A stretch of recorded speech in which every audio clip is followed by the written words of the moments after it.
Mega doctor Niharika Konidela గురించి ప్రత్యేకంగా పరిచయం అవసరం లేదు. 2020లో నిహారిక చైతన్య జొన్నలగడ్డని పెళ్లి చేసుకుంది. తర్వాత కొన్ని కారణాల వల్ల ఇద్దరు డివోర్స్ తీసుకున్నారు. విడాకుల తర్వాత నిహారిక కొత్త లైఫ్ ని స్టార్ట్ చేశారు. నిర్మాతగా ప్రొడక్షన్ రంగంలోకి అడుగు పెట్టారు. అలాగే వెబ్ సిరీస్ లు కూడా చేస్తున్నారు. అయితే ఇప్పటి వరకు ఎప్పుడు తమ విడాకుల గురించి స్పందించిన నిహారిక ఫస్ట్ టైం ఒక యూట్యూబ్ ఛానల్ కి ఇచ్చిన ఇంటర్వ్యూలో విడాకుల గురించి స్పందించారు.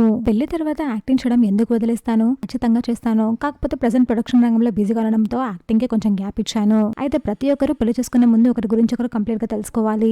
నాది పెద్దలు కుదిర్చిన సంబంధం. విడాకులు తీసుకున్న టైంలో నన్ను చాలా మంది చాలా మాటలు అన్నారు. ఆ బాధ తట్టుకోలేక చాలా ఏడ్చాను. ఎవరైనా లైఫ్ లాంగ్ కలిసి ఉండాలని పెళ్లి చేసుకుంటారు. ఒక ఏడాదిలోనే విడిపోతాము అని తెలిస్తే ఎంత ఖర్చు పెట్టి పెళ్లి చేసుకోరు. నేను కూడా జీవితాంతం కలిసి ఉండాలని కోరుకున్నాను. కానీ మనం అనుకున్నవి ఏవి జరగవు కదా. విడాకుల బాధను తట్టుకోలేక ఎన్నోసార్లు ఏడ్చాను. ఆ బాధ నుంచి బయటపడడానికి నాకు చాలా టైం పట్టింది. ఆ బాధను భరించడం అంత ఈజీ కాదు. విడాకుల టైంలో సోషల్ మీడియాలో నా గురించి చాలా మంది చాలా తప్పుగా రాశారు.